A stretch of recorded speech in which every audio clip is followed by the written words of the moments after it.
Bonjour. Les jours se suivent et ne se ressemblent pas. C'est toujours moi qui viens pour que nous continuions notre balade dans la connaissance. Je reviens aujourd'hui sur le mot temps.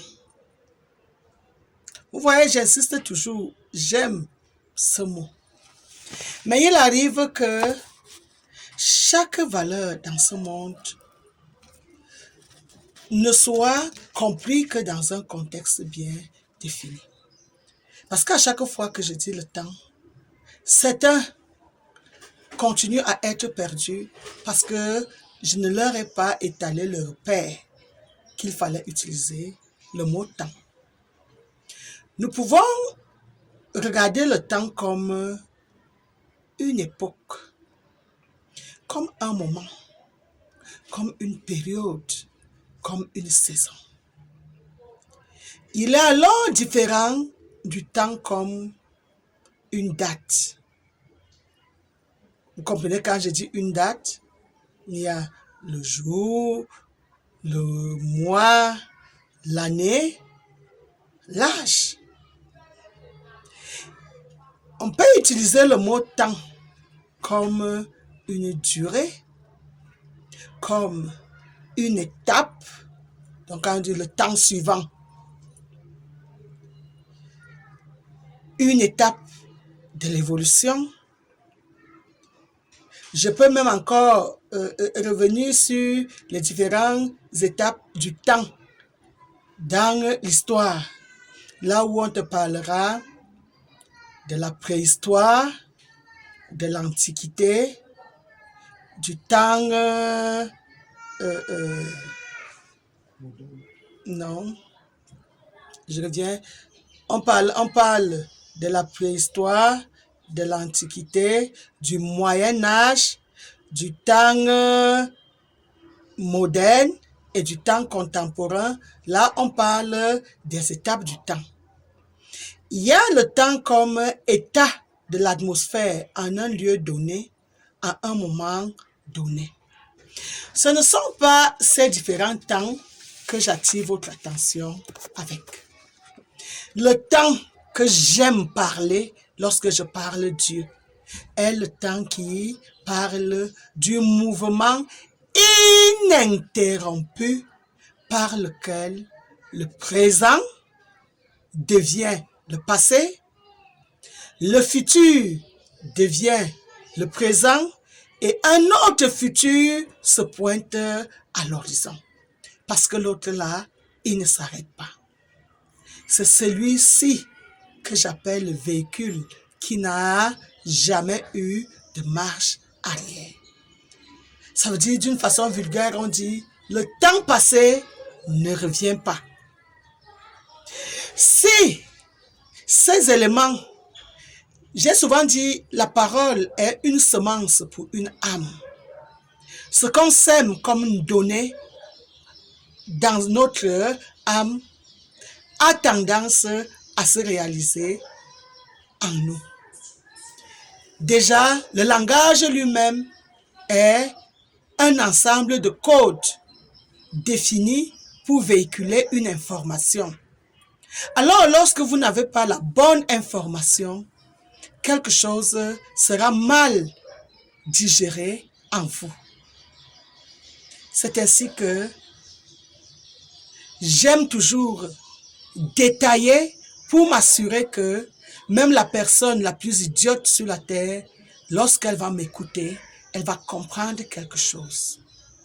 Ce temps passé qui ne revient pas veut dire que je reviens toujours sur ma religion, sur mon ancienne religion, parce que on va généralement dans des religions parce qu'on entend résonner le mot Dieu.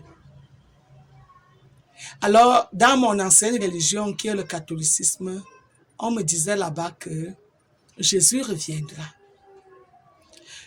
Cette notion ne sied plus à la notion du temps qui n'a pas de marche arrière. Parce que si on connaît déjà qu'il y a eu un être sous ce nom, ça veut dire que cet être est un repère dans le temps fixé par ceux qui ont été marqués par son avenir sur la terre.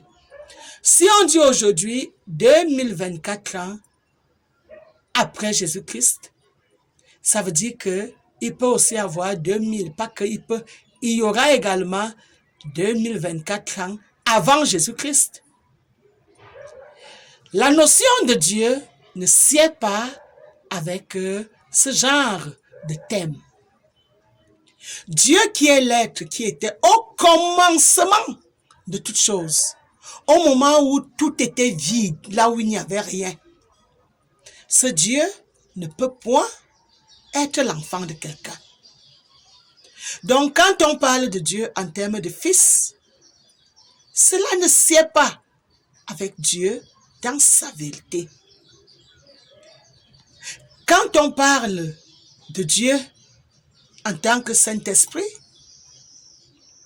je veux bien que l'homme à la recherche de Dieu, dans cette tentative de retrouver des réponses, puisse prendre Dieu comme un esprit. Mais qu'il comprenne que si il doit identifier des choses, qu'il les identifie par rapport à lui-même. On ne peut pas parler de l'esprit de Maman Bouquet si Maman Bouquet est devant nous. Parce que Maman Bouquet et son esprit forment un. Tu ne peux donc pas dire, je veux avoir une relation avec l'esprit de Maman Bouquet et non avec Maman Bouquet elle-même. Là, c'est déjà me décomposer. Or, je suis un tout. C'est ainsi que les éléments qui sont donc le temps, qui influent dans les réalités de toutes les créatures de Maman Sagesse. Parce que quand tu as une graine de maïs entre les mains, si elle est à la bonne position, dans le temps, c'est cette graine de maïs qui donnera toute la tige de maïs, tous les pieds de maïs, toutes les feuilles, les inflorescences. Tout ça est réduit dans la graine. Et c'est le temps qui permet que les éléments puissent se métamorphoser, progresser et pouvoir donner une structure différente de la structure de départ quand le temps est temps t égale 0. Pour que vous me compreniez mieux, je vais illustrer l'élément temps avec votre dada de tous les jours, l'argent. Pour ceux qui se disent être très pauvres. Si un être qui a déjà pris conscience de ses responsabilités se fixe un objectif et se dit, le temps dans le calendrier c'est 365 jours. Je me fixe un 365 jours commençant par aujourd'hui. Je deviens fidèle à mes idées. Vous verrez donc que ce 365 jours où je décide de garder 100 francs par jour, après 365 jours, j'aurai 36 500 francs qui peut m'aider à commencer quelque chose. Si je dis non, je double la mise, 200 francs la journée, j'aurai 73 000 francs CFA. Si je dis non, je décide que je vais garder 500 francs la journée, j'aurai 182 500 après mes 365 jours. Un autre va dire non, moi, je vais encore travailler dur pour que chaque jour de mon année fixée, j'aurai 2500 à garder chaque jour. Je me retrouverai donc avec 912 500. L'autre qui dit, je vais garder mes 3000 francs par jour. Après 365 jours, il aura 1 095 000 francs. C'est pour ça que certains vont vous dire, le temps, c'est l'argent. Ne veut pas dire que parce que tu vas te fixer sur le temps, l'argent va descendre du ciel. C'est toi qui fais de ton temps ce que bon te semble. Ainsi, réveillez en vous ce que j'appelle souvent la responsabilité individuelle. Parce que Dieu a ses responsabilités qu'il s'est fixées en créant ce monde. Et maintenant, il a donné la liberté aux humains d'avoir leurs responsabilités à eux. Si par exemple, tu restes couché tous les jours, tu ne travailles rien, Dieu aurait-il créé un être qui doit venir se coucher et ne rien faire? Que non. Ainsi, on vous a enseigné la mauvaise version de Dieu, en prétendant que vous allez vous coucher et Dieu fera tout pour vous. Non. Vous êtes arrivé sur la terre, vous devez vous mettre au travail. Dieu vous accorde ce temps. Rendez votre temps utile. Rendez votre temps important. Faites ce qui est agréable et vous verrez que des notions, parce que comme on est à la fin, au début de l'année, on passe le temps à faire des souhaits. Nous te souhaitons ceci, nous te souhaitons, je vais prendre un exemple de souhait. Quelqu'un va te dire, je te souhaite d'avoir une santé de fer. Si tu ne ménages pas ta santé, tu n'auras pas ta santé de fer. Un autre va te dire, je te souhaite d'avoir une âme rayonnante, rayonnement haut débit tout au long de cette année. Mais si tu nourris ton âme avec de l'amertume, tu n'auras pas ce rayonnement. Cherche déjà à savoir qu'est-ce qui fait rayonner une âme. C'est la fierté de soi. Et la fierté se dégage d'un être lorsqu'on a travaillé. Parce que quand tu n'as rien fait, tu ne peux pas dégager une fierté. Quand on va te dire, il faut que tu aies un cœur généreux. Pour avoir un cœur généreux, il faut déjà savoir ce que tu vas donner aux autres.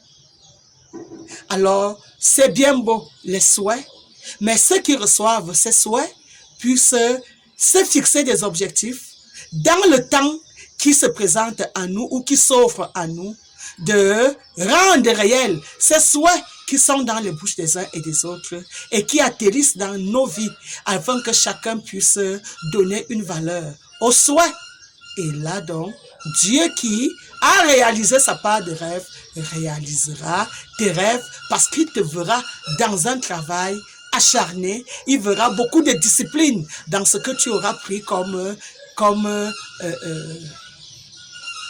ce que tu auras pris comme objectif à atteindre. Et le temps est un allié incontestable pour ceux qui savent valoriser le temps. Je parle du temps qui est ininterrompu là. Donc, arrêtez d'attendre que les choses du passé reviennent. Fabriquez ce qu'il y a à faire pour un futur qui s'offre à vous. Oui, moi, Maman Bouquet, je vous reviens bientôt.